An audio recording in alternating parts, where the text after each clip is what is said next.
So, Carter, how you doing? Good, man. How's it going, Anthony? Thanks for having me on. Not too bad, not too bad. Excited to get this started. A podcast is something I wanted to do a while ago. And like I said, when I started this podcast, I was like, you know what, let me reach out to Carter. I think that you'll have an interesting tell for all the audience. Yeah, man, we've been following each other for a while. This was long overdue. I'm excited to get the ball rolling on this. Yeah, this is actually the first time we've ever spoke on video. We've talked in the DMs a while. We've shared thoughts, but this is the first time. So it's going to be cool because you guys are going to see all the first questions that I ever wanted to ask Carter. I'll be able to ask them myself here and for your entertainment, right? So I think the first question I'm just going to ask you right away because I dig a little bit in your Twitter. June 30th, all right, of last year, 2022. Okay. You're doing around 10K a month, all right? Yeah. What was the biggest impact from then till now, right? What have you learned in your journey? And actually, before we even go in that detail, are you mainly wholesale, OA? What were you doing last year? Take us through the past year. Okay, I'll take you right from the start, actually, from where I started my Amazon journey. So I was in the gym. I met this guy, and he was doing Amazon. And it took me seeing him get a BMW to actually want to take his advice, right? Once I seen the materialistic item, it sparked my imagination. Like yeah, exactly. So after I seen that, I asked him to mentor me. I paid him like $600 and he kind of took me under his wing. He actually introduced me to my first wholesale supplier. So that was a kind of unique opportunity, which leads me into saying that I'm mainly wholesale. I dabbled in OA. I like it. I didn't think you could make a full-time income off it till I got on Twitter. And it blew my mind to see how many guys on Twitter are actually making it happen, specifically with all OA. It's crazy. Twitter's where it's at. Twitter, yeah, there's Instagram, there's LinkedIn, but Twitter is crazy. Money Twitter helped me for sure end up quitting my job. So you started wholesale right away. Yeah, right out the gate. He introduced me. I started doing wholesale, and that's pretty much where I've been the whole time. 80% wholesale, I'd say. Around 20% OA. I like the wholesale model just because it seems a little more professional, a little more like hands-on. Not to say OA isn't professional, but you kind of get what I'm saying there, hey? And you're a Canadian seller, right? Yeah, exactly. So how is doing wholesale? Because I get that question a lot asked to me. Right now, I'm mainly in OA, making a very slow transition. But that's a question I've always had, and a lot of people ask me, what's wholesale like in Canada? Dude, I would say probably the same in the States. It's heavily relationship based. So it's all about who you know, right? You want to get your foot in the door. And I know people say it all the time, and I'm probably beating a dead horse, but it's volume, man. You got to send emails upon emails, phone calls upon phone calls, and really get to know someone to start to get things moving, you know? And it's going to be the same in the States. There's probably less suppliers here, but yeah. And what was it? Did you open up a company right away? Did you go, because right, we don't have LLCs here, so it's either you're a sole proprietor or you open up a corp. Yeah, so the way it worked was my first supplier didn't require any of that kind of information. I know with most wholesale suppliers, you need to fill out the application with your business number and so on and so forth. First supplier, I didn't need that, and I kind of worked with them until my first 30K. I don't know exactly why, but my mentor told me that after 30K was when I was to open my corporation. So I ran it as a sole proprietorship before 30K. Once I hit 30K, then we went and registered as a corporation, which led me to reaching out to more wholesalers, filling out their applications, business numbers, yeah, and then getting more accounts eventually. So you mentioned mentor, right? Is this with the guy you met at the gym? Yeah, he's been my guy since. He was my only mentor, and he taught me everything I know. You still talk to him? Yes, sir. I try to get him on Twitter all the time, and he won't do it. He's not a Twitter guy. It's crazy how that works. So, in your opinion, how much do you, and like obviously I'm biased because I do a little bit of coaching myself, but how much do you describe the importance of having a mentor and how much it helped in your journey? I will say, if I would not have got him to mentor me, I would not be the man I am today. It was absolutely vital to my success because I had a guy who believed in me and pretty much gave me all the steps to be successful before I had to do it on my own. He pretty much gave me success before I did it for myself. So I can't believe how many people rag on it on Twitter, man. Like, it is so important. And I imagine you feel the same being a coach. Yeah, well, look, I'm like I said, I'm biased, but I was an athlete all my life, and I've always had someone coaching me, right? And Right. even though I was excelling at the sport that I was playing, I always had someone there to check my blind spots and to make sure that I was really performing at the best ability that I could, and also teaching me things that I didn't necessarily know, even if I was excelling. So I've always had that thought of having a mentor in anything that you do. And I know that the initial thought is always like, oh, like I'm not gonna pay that extra whatever amount your coach is charging you. But if he's actually giving you the value that he's charging for, it's worth it 100% of the time. I'd rather spend my money and get a shortcut of experience, and also having that person to tell me, yes, you're doing the right thing, continue on that path, or hey man, let's take a step back and you got to focus more on fundamentals. So I really think that was a key. I also had mentors, right? Sasha Teed, and Chris Harbs. Oh, yeah. They helped me a ton at the beginning. And I don't think I am where I am today without them. And did I eventually outgrow in the sense where I didn't need their constant guidance? Yes. But certainly at that beginning phase, it was huge. Oh yeah, for sure. I think that's exactly the route it should go. You're like, they're hands-on with you a whole bunch at the start, then you kind of go on your own path and you kind of hit them up every once in a while with like major issues. Because if they're a good coach, they should train you good enough that you don't need your hand held every fucking day after, right? I don't know if I can Exactly. swear here. Are we trying to be family friendly? Yeah, you can do it. You can do what you want. Okay, So sounds moving good. on a little bit, right? So now you've grown to this point. Are you doing this full time, or you have another 9 to 5? So interesting enough, I was a machinist. If you're from Canada, you might know what that is. I was a Red Seal machinist before I started doing this. About a year into my journey, it got pretty interesting. I ended up making a connection that got me a job as a key account manager at another wholesale company. So I Okay. actually work as a key account manager at a wholesale company, and I do my Amazon thing on the side. So it's pretty interesting there. Yeah. And I'm assuming that role that you play in your company helps you a lot because you understand what it is to deal with that relationship based, like customer and business relationship.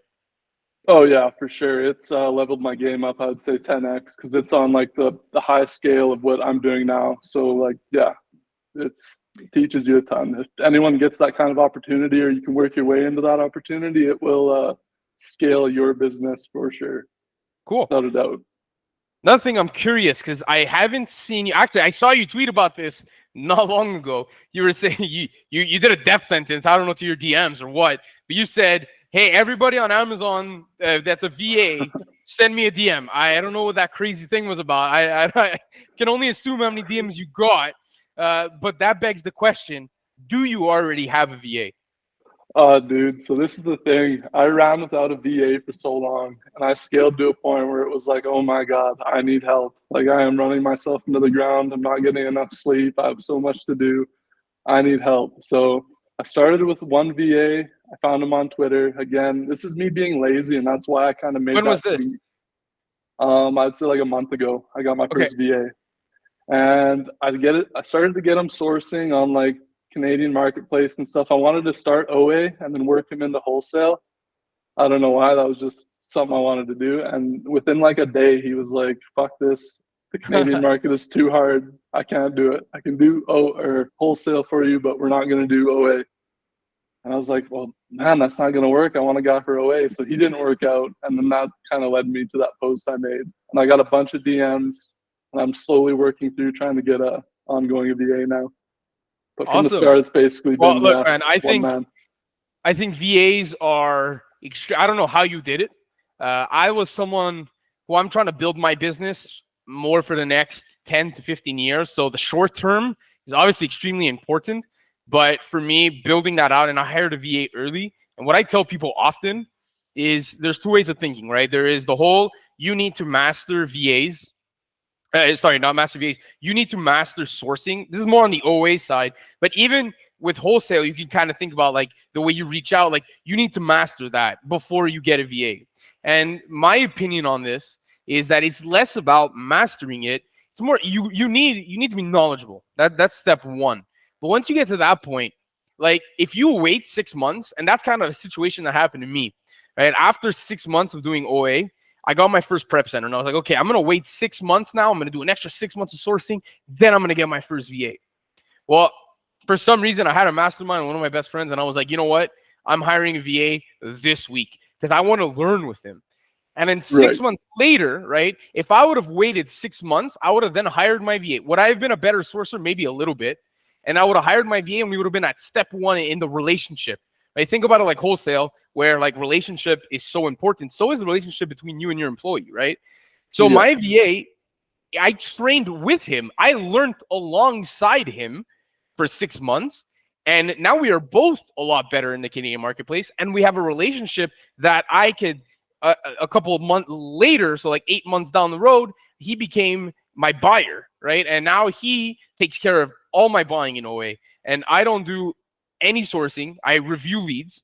I don't do any buying. I don't do any admin. I don't do anything anymore. Like I'm more so like the CEO, making sure that we're hitting quotas and we're buying from the right websites and taking advantage of certain sales.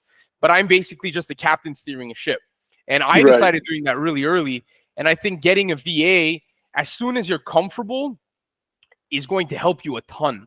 And like even in wholesale, because everything that you don't like to do, you can delegate, and they are great at it. Oh yeah, without a doubt. I think you starting earlier rather than later is definitely the way to go. I started late because I got my prep center just like 2 months ago as well. Thanks to you. Thanks for that. Yeah, no problem. That you really started late on that. I don't know how you. My step 1 to people who want to scale is get a prep. And look, it goes to show, right? I say this, but you were able to scale without a VA and without a prep center for months, for over a year, right? It did take a toll though. That's why I say probably preferred to do it earlier, because I was prepping stuff probably like 2 hours a day, fucking every day almost. So I think it depends your situation. Depends your situation on where you're at. Do you still live with your parents and you have all the free time in the world and you want to work all those hours? Look, you could definitely save money on prep. You can definitely save money without a VA, but you're doing everything from A to Z. And I rather sacrifice a few percentage points in margin and make less money in the short run, but build something and have the right people in place so that in 2-3 years, we are now a fluid company that is running without me, in a sense, where if you have a company where you have, right, we say VAs, but they are people, they are employees. If you have a structure of employees running without you, and you are the leader, that is technically a sellable asset. So we always talk about, you know, OA is not sellable, wholesale is not sellable. Wholesale is absolutely sellable because you have contracts with certain wholesalers that you are sometimes very limited, certainly in Canadian marketplace, right? Just less. So you can potentially get a contract with someone where it's like, oh, now I am the only or one of the few sellers of this brand. That's all sellable, but also the whole company structure. That's what, in my opinion, what makes a company sellable in the long run. Yeah, no, most definitely. It is a business, and that's the thing. You can sell it. It's definitely, but if you want to scale it, that's the thing. It kind of depends what you want, right? If you just want like a couple $100 in your pocket at the end of the month, maybe you don't need a VA or a prep center. But if you want to actually scale a business, having VAs, prep centers, it's vital, without a doubt. Absolutely, man. And you know, we talk about scale all the time, and something I think isn't talked about enough in the Amazon community is not necessarily the accounting, because we're going to get bookkeepers and we're going to get an accountant, but tracking purchases. And I don't think that's talked about enough on your structure on tracking. And obviously, wholesale might be a little bit easier because you might be buying a little bit less ASINs, but I want to know, how much time do you spend on your whole structure on when it comes to tracking purchases and everything admin related? To be honest, man, I just make like massive purchases at a time. So I'll probably only make one purchase a month, and it's just a massive Beauty one. wholesale. Yeah, because to be honest, I've worked through a few suppliers, and honestly, probably 80% of the wholesale business is through one supplier. And that's the beauty of wholesale. That's when they say like one supplier can change your life. Yeah. Was that your first supplier that you didn't even need anything? No, that wasn't the first one. This was one I got later on with a business number and stuff like that. It actually came from, which is another important thing I wanted to touch on. It came from a phone call. I filled out an application, and right after I filled it out, I fucking phoned the company. I got on the phone with the account manager, and we hit it off right off the bat. We're actually good friends now, and that just goes back to the fact that it's a relationship game. Yeah. Yeah, that's what wholesale really, it's a moat, right? Because not a lot of people are going to go through all that. And certainly I feel, myself included, in the younger generation, we're less prone to picking up that phone. And we're so used to texting, email, look at OA, right? What's the beauty about OA is that you really never really need to speak to anybody. You're just behind a screen and you can run this business anywhere. But in wholesale, you have that moat of, if you excel in actually picking up the phone and cold calling or warm calling people that you've already talked with, you have a higher percent of actually succeeding in this game. So that's also another very, really cool thing. Oh, yeah, without a doubt. If you were to start over, all right, from day one, okay, what would you have a brand new seller coming in, what would you tell them to do, right? For the first 6 months. Obviously, there's your first year is completely different than your second year, but your first 6 months, maybe something that you didn't do that you wish you did, but give an advice to a new seller. So I'm going to guess you're probably going to start with OA, right? Maybe move into wholesale a little later on, but the fundamentals stay the same. Like, you're going to want to master Keepa is the first thing, right? You're going to want to master the Keepa chart. Hopefully you have a guy or YouTube videos that can point you in the direction of knowing if you're doing it right or not. So like, someone needs to see your analysis, or you need to find a way to figure out that the analysis is good. And so, yeah, an hour a day minimum, Keepa, sourcing products, going through, finding good stuff, then reviewing what you found. And they probably want to set up like some kind of system for buys that if it doesn't fit these parameters, they never buy it, like no matter what. Because there were times when I started out that I would just take chances, and I was almost gambling in a sense. I found I was like, oh, it was like good like 60% of the time. I was very unprofitable 40% of the time. Let's just take a jab at it. And I got fucked so many times doing that. So like, no chances. Like, it either fits these parameters, it's like 80% good, or we're not buying it. It's like an abundance mindset, right? There's tons of items out there. Even though it didn't work out today, come back tomorrow, spend your hour sourcing stuff. And yeah. And on top of that, it's, I want to say get a mentor, because I know it's something I did and you were looking for things that I didn't do. But yeah, the mentor thing's huge. I just want to throw it in there. You fucking should get a mentor. Yeah. And to touch on the gambling aspect, certainly new sellers, I often find, are very excited, right? They want to get their feet wet. They want to start selling things right away. So often I will give them parameters and I will tell them, hey, look, try to stick into this. It's not always 100% perfect, but their brain is wired to see the Keepa chart in a positive way, because they want to be able to finally buy something else. They might be sourcing for 40 minutes. They finally found a product, right? Or they're doing wholesale and they've gone through a catalog of hundreds and hundreds and they finally found something, but it's risky. But that risk now goes, I can see it working.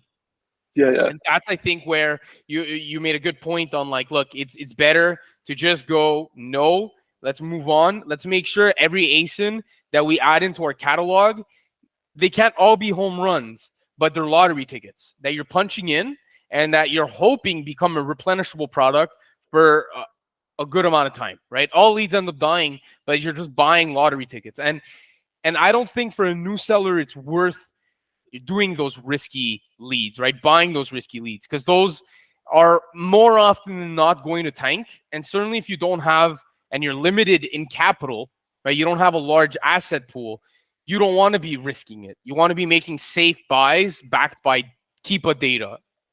They're all estimates at the end of the day, but we want to make sure and we want to stack the deck in our favor. We want to gamble, but we want to, because at the end of the day, that's what it always is. You never know if it's going to end up being great, but you want to gamble with the most of odds stacked on your side. Yeah, exactly. It's never 100%, but we want to get like high 90s for sure. And the way you can tell if it's going to be a good buy or a bad buy, it's all on an emotional level, right? If the main way I can catch it is if there's any kind of lag in the emotional part of it. So like that, like, oh, like that bad buy. Fucking throw it in the garbage. That's what it is. It should be straightforward, like, oh, this looks good, this looks good, and this looks good. Let's get it, right? There's no wondering, like, what if, oh, this is a little, no, it's bad if you find yourself doing that kind of thing, right? Exactly. So let's rewind even further back than that picture I saw in June 30th when you were making 10K. Before you were doing Amazon, I want to know, did you have any e-commerce experience, any like business experience that was not Amazon? Not at all, man. But I always had like the entrepreneurial bug, you know, like it always was in my mind and I wanted to do it. And the problem was, and this is no hate on like my parents or anyone, because I know they wanted what was best for me, but I was brought up in a family that was like heavily in the trades, right? So when I would bring up things like I wanted to do fitness at the start, I would tell them, man, I want to quit my job and I just want to go balls deep into like fitness stuff. They would be like, yeah, it's like risky, Carter. We don't think you should do that. So like I kind of just like sat back and like focused on like my job in the trades as a machinist. And once I started to get my apprenticeship and they were like proud of me, that's when I started to venture out, because I was like, okay, my parents are good with me now. I have something to fall back on. Now I can start focusing on what I really want to do. And realistically, I think if you feel that way, you should kind of say fuck what your parents say and just go for it. Because like they didn't grow up in the same generation you did. They don't understand how the world is now and all the possibilities out there. But yeah, I did mess around with like affiliate marketing and stuff like that, but I never had the right information to make anything of it. And it actually took me going through like a really bad breakup to get that spark to reach out to that guy to ask him to mentor me, because I was in such a bad place that I was just like, I would have done anything. So I was like, hey dude, I'll pay you $600. Let's see if we can make something happen. And that was the best thing I ever did. And I find that's the way it goes a lot in life. You hit like your worst point and it actually brings you to your, that's where you find something that'll bring you to your highest point. It's the way it goes, man. Yeah. I think a lot of people go through that same. I think there's a very, very large amount of people that gone through very similar things like you, right? Like me, where you have the parents who want you, and you got to do the exercise of putting yourself in their shoes, right? They just want you to succeed. And for them, right, back then, it was go to school. And there wasn't that many entrepreneurial, like, ventures out there that weren't, like, it still is risky today, but it was extremely risky back then. And now they see, certainly when you're already on the right path, and later in life you start developing, or maybe you always had a little bit in you, but it starts showing a little bit more of that entrepreneurial spirit of like, hey, like I kind of like doing this on my own and not having to follow orders, but having someone directly above me. And then you start wanting, and you start dreading a little bit of where you are currently at, because you see where you want to be in life and what type of life you want to live. And often I found myself in a pretty dark times when I had my corporate job and I was excelling at it. And in reality, in my heart, I wanted to be an entrepreneur. And I failed many times. So that's why I ask you if you've done e-commerce in the past, because I've failed at private label when I was like 18, something like that. Like years ago, I was with my cousin. I failed at that. Failed at Shopify, I don't know how many times. I did social media marketing. I had one client paying me a ton, but I was so young, I didn't even realize it. I did so many things and failed. And I think that all those failures made me succeed today. And I think a lot of people might see all those failures and be hard on themselves, but every failure helped me in my business today, along with my corporate job, right? My corporate job, I was the director of sales for a $1 billion crown corporation. And in that, I learned how to manage employees, which led to me learning how to manage VAs and building a company that way. And all those failed e-commerce experiences, I kind of like took another level every time I quit. And that's also something, a little keynote I wanted to bring upon, is the importance of quitting, right? People often say like it's very important to start. The best time to start was when you're born. The second best time is now. Although, like, you hear that starting is glorified, which is great, but so is quitting. I heard this. I would love to credit who said it, but I heard this recently and it was fantastic. The art of quitting and knowing when to quit and move on to the next thing. People will look at you and say, "Man, you just keep on changing things. You keep on quitting. People said that in my life. Man, you keep on quitting, you keep on going to new things. I've done a YouTube channel before. I failed at that. I've failed at Shopify. I failed at Amazon. But I kept on going because I kind of felt like I knew, like, look, I maximized what I think I could do in the short amount of period. I looked at the long-term growth and I went, I'm not built for this right now. I'm quitting. Yeah. But I would move on. And my most unhappy days were when I wasn't trying anything and I was only doing my corporate job, because on the inside, I wanted to be something different. And it's not when I started Amazon and then everything felt like it clicked. It was, wow, when I did private label, now I already understand Amazon's platform. I understand what drop shipping and it's not like this. Oh, at work, I used to be the one ordering all the inventory for our sales. Oh, wow, kind of looks like a Keepa chart. Like all these things started connecting. And then I'm like, this is the business for me. And now we're 15 months in, 14 months in, and I've never looked back. And I've been blessed to be able to do this full time. Yeah, I couldn't have said it better, man. All those little losses and those places you quit, they were never like failures, right? You pulled wisdom from all those little areas and it all came full circle. It's so important. I find pretty much every time you lose or something doesn't work out, those are the most important experiences in your life. That's where you gain all your value from. It's almost never from the wins. You never learn much from the wins, right? The wins will almost, that's what'll kill you. If you win too much at the start from like not doing anything, that'll fuck you up. We saw little people with crypto get very rich, and I hope for them that they stay rich. But for the ones that made a couple of $1,000s, I felt like they're on top of the world. That's kind of where we'll see what they do in 10, 15 years. And like I said, I tweeted about this today. It's not about like, do you want to do Amazon for the next year or two, or do you want to do Amazon for the next 10 years? And if the answer is 10 years plus, we'll start making your decisions that way, right? And everything will change. Yeah, without a doubt. So at this point, I want to ask you, I've asked you a couple questions. Is there anything that I haven't asked you, all right, that you feel like, man, he should ask me about this so like I can actually help a ton of people? You know, it would probably just be regarding like reaching out. If you're like in the wholesale game and you want to get good at wholesale, like there's a lot of places in town you can go to, right? Like if you have little stores and whatnot, just going in, these might be people you already know, right? If you go to a store a whole bunch, you can just go to that store and maybe try and form a relationship there. Super important. I'm trying to think of something else, kind of running blank right now. It's all good. Hey, look, if ever you think about something, you bring it back. I'll move on. I got another awesome question here for you. Okay, and it's less question, and I want to see how you handle a certain situation like this, all right? For all new sellers, if you're already an experienced seller, you know about this, but the randomness that comes from Amazon is insane, right? And it's all about like the dichotomy of control, right? We can only control so much with Amazon.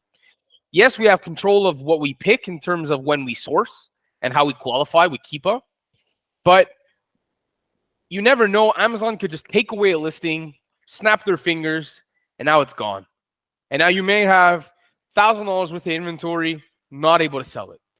Now, I don't want to know what you do with your dead inventory. I want to know how you handle the stress of the randomness that comes from Amazon. Oh man, I love this question. It's a great question because the way I see it, this is why it's important to take those small losses on the way up, because that's what's going to prime you for this moment when you take a big hit. Because in your journey, you're almost bound to take these little hits and deal with these little mental battles.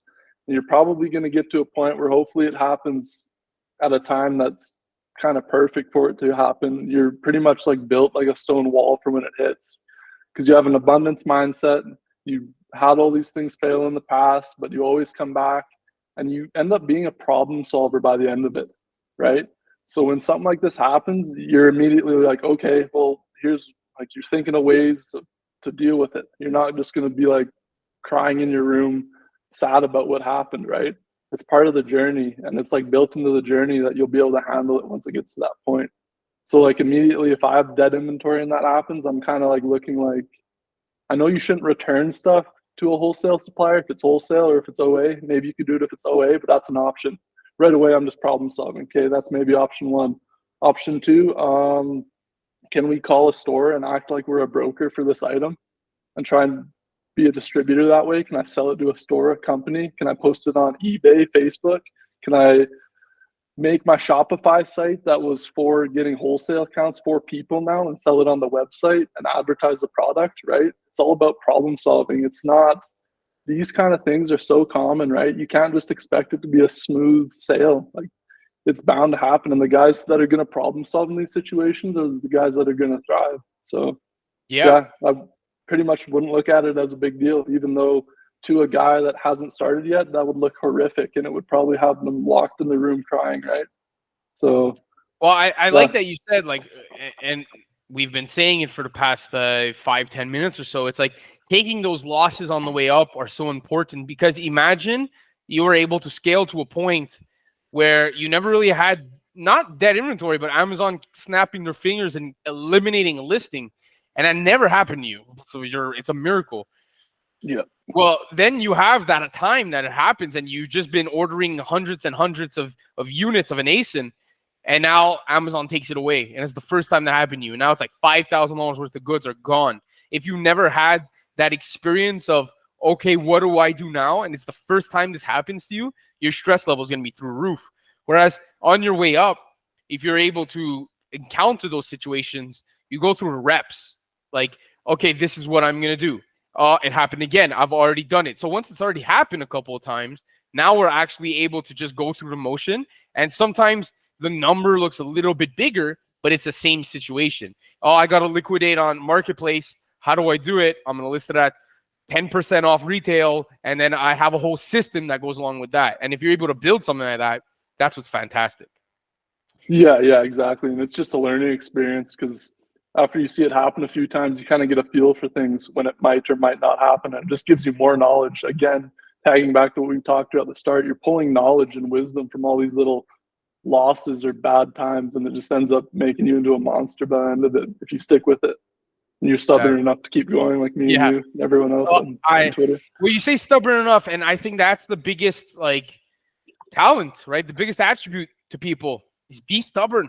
Like, do this for a year, please. And that's what I tell all my students is, like, listen, I am in one of my packages that I do, I'm 3 months with them, and I tell them, but I don't want you to pay me unless you're with me, not with me, but you're doing this business for 1 year. Because can you build a business to quit your 9-to-5 in a year? Look, yes. You got to be hella lucky. You got to work your ass off and put in hours. Odds are it's only going to come through year 2, year 3, maybe year 4 by the time you're actually able to leave your 9-to-5. So if you're doing this for short-term, like flip in 6 months, it's not for you. Be stubborn, keep with it, and go for a year plus. And I promise you will find success. Yeah, without a doubt, man.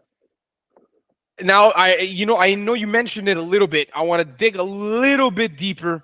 You said a breakup. You said, I want to know, was there a moment where you hit, and I want you to describe yourself in that moment where you were low that really helped you rise up? The moment when I was low, I pretty much... If there was one. Yeah, it was just that one moment, man, when I reached out to that mentor in that bad place. It was kind of just like, I felt so bad that I didn't want anyone else to feel that way. So I was just kind of I almost felt humbled in a sense, I guess you could say. And it just led me, like, I remember I was reaching out to lots of people, just like spreading positive vibes just because I wanted to feel something, because I felt so dead inside. And I ended up, just reaching out to him and making it happen. That was pretty much one of the lowest points. Other than that, on the way up, there was just little things that would hit you, right? The little things we've talked about. Like, I remember one time I made a big OA purchase from a retail store in my city, and the items ended up being hazmat. It was when I was like newer. I remember I had to go back and return all these items. And I just but you'll never make that mistake again. No, never again, man. And it's better to happen when you're small than doing that mistake when you're big and you're buying a lot of inventory. Yeah, without a doubt. Exactly. I'm thankful for that moment. If I could go back and do it again, I would. That's the thing. whenever I'm like coaching someone or I know someone that's taking their first loss or it's like the first start of their journey, I almost get like a sick grin when I see it happen because I'm like, fucking rights, man. This is what's gonna make you into Yeah. the guy you're gonna become. So. And I love that you said you would do it all over again, because I'm sure in that moment in time, you were probably stressing and saying, why is this happening to me? Oh, dude, yeah. I remember even getting mad at my coach at points, being like, dude, like, what is going on? You're supposed to be teaching me. Like, I'm going to quit. But, like, I love again, that. back to being stubborn, we don't stop. And it always pays off in the end. I really, really love that that last segment that we just did there, because I think that that's so important. And like, you only realize years down or a year or two down the road, like, wow, I'm so thankful that happened to me. And in that moment, it felt the shittiest thing in the world. Awesome. So look, I'm not done yet. We're nearing the end. I want to know if there was a point in your entrepreneurial journey that success was redefined. Dude, Maybe not. it's such a slow come up that, like, I've heard guys talk about it before and I didn't think it was real until I noticed it for myself. But it's like you have a picture of where you want to be in life and how it's going to feel. And it's like your goal, but once you hit that goal, it's like you didn't notice it coming. And now there's like a new goal and you don't even like really feel like you're on the bar that you set, right? You aim here, you get here, and now the bar is here. And it's just like a never ending monkey bar set that it just never ends up feeling like I don't feel that successful. But in hindsight, I've come a long way and I am successful. So it's a What tough is thing. successful for you? What is being successful for Carter? Being successful for Carter is just having the ability to make money for himself and not have to rely on a job, to be honest. Know that I'm competent enough to not have to rely on another person. That's the game for me. That's pretty much all I need to feel successful. That gives me fulfillment. Yeah. That's all. I think a lot of people struggle with this, including myself. It was what success truly was. And at first, it was getting a bunch of money.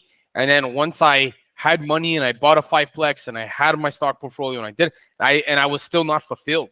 And it was finding something that fulfills you, finding something that when you wake up in the morning, you're happy to do. Yeah. I am so happy. And like you, being able to do what I want, when I want, how I want, that was my definition of success. And even if it was in the short term, making a little bit less money because I had a nice corporate job, in the short term, making less money, I was 10 times happier. I smiled my ass off the day I left my job. And we didn't leave in great terms. That's a story for another day. But I was the happiest person in the world, whereas everybody around me saw this as my life was on fire. Like, oh my God, he just left his big corporate job as director. And for me, it was like they might have seen trees burning everywhere, and I was high as a kite in my head. Right? And I was super, super happy. So success is different for everybody. And we share that of being able to have that freedom. And I bless and I hope a lot of people realize that money is, and yes, money is a facilitator, obviously. But once you have the money, what are you going to do with your time? Right? That too. Like I ended up finding like, oh, I love jujitsu, right? Like now I go every single day. I like building and helping people. So I started coaching and I find so much joy in helping other people. This is what fulfills me. I wake up every day with that drive. But if I would just have money and have my Amazon business and that's it, I would wake up maybe bored. And bored is the worst place you want to be in life. And certainly when you don't have someone telling you what to do and you don't have a boss, when you get bored, then life is hard. Before I found jiu-jitsu, there was a slight bit like there was a slight gap between me quitting my job and me starting jiu-jitsu and starting coaching and all that, where it was all out Amazon. And obviously I was running 100 miles an hour because I love it, but certain tasks started to get boring. And luckily I was able to, one, get new hobbies, two, start coaching, and then also start delegating even more. And where now I don't do anything I don't want to do. And that is the best place to be in life. And that's why I say I'm successful. Not because I'm rich. Not that at all. It's because I get to do what I want, when I want, how I want it. And more importantly, I don't do what I don't like to do. Like it's more so about that. I don't like doing something, I avoid it like the plague. I'll hire someone to do it. Yeah, well said. Success is like a feeling of fulfillment rather than a materialistic thing. I'm so glad you documented all that on Twitter too. I remember reading that and just thinking about, like, it made me feel good to see how you were changing your life and how that negative was actually such a positive. So many Appreciate times I've seen the people that quit their jobs, it ends up being the best thing ever. So yeah. it. Appreciate it. But I do want to put a big flag here before we end. Like we talk about going full time on Amazon and everything that goes along with that. And it's not easy, guys. Like a lot of people make it seem like it's really, really easy. And if ever I do make it seem like it's easy, I apologize because I don't want it to sound easy. Is the business model relatively simple? Yes. But you got to remember, you got to reinvest back into your company. And if you're reinvesting back into your company, how are you going to pay yourself? So at one point, you got to make a decision between paying yourself and reinvesting back in a company. Certainly, if you don't have a large capital pool to start with, you can't do both. So you need to either reinvest 100% into your company and then take a little bit of profits later, right? Maybe go a profits first mentality, reading that book. But at one point, it will take a while for you to quit your job if you're only relying on that. Yeah, without a doubt. There's a lot of pain involved, and it's something not a lot of people like to talk about. But like we talked about throughout this podcast, the pain is where it's at, and that's what's going to build everyone. So embrace that. Awesome, Carter. Before we end this off, before I tell the audience where we can reach you, I do want to mention I did do tweets that went out saying I wanted to give away something I was working on for 6 months. I've been working on a course that is not on the market. I do not sell this thing. I don't know if I'm going to sell it one day. I don't know what I'm going to do with it, but it is a course A to Z, everything you need to start Amazon in detail, written guides, video guides. I've given away multiple on Twitter that are very valuable. I basically condensed all the information and put it in one. I'm giving it away. All you need to do is comment on this video and like it. That's all you need. I'll be picking 5 people. You'll end up getting it for free. All right. So go ahead and do that. Now that we got rid of that, Carter, where can we reach you? Is Twitter your main platform? Do you have Instagram? Where do we reach you? Twitter's going to be the main one. You can follow me at Carter Rob Olson. That'll be my main point of contact. I want to get into YouTube in the future. Yeah, that's where you'll find me. Awesome. Guys, I hope you enjoyed this first version of the podcast. It's a little rough. We're going to get better at it. Carter's going to be back one day. We're going to be a little bit more professional, but I hope you enjoyed all the lessons and all basically the path to success from Carter. So thank you, Carter. Thanks for having me, Anthony. Have a good one, guys. Yes, sir.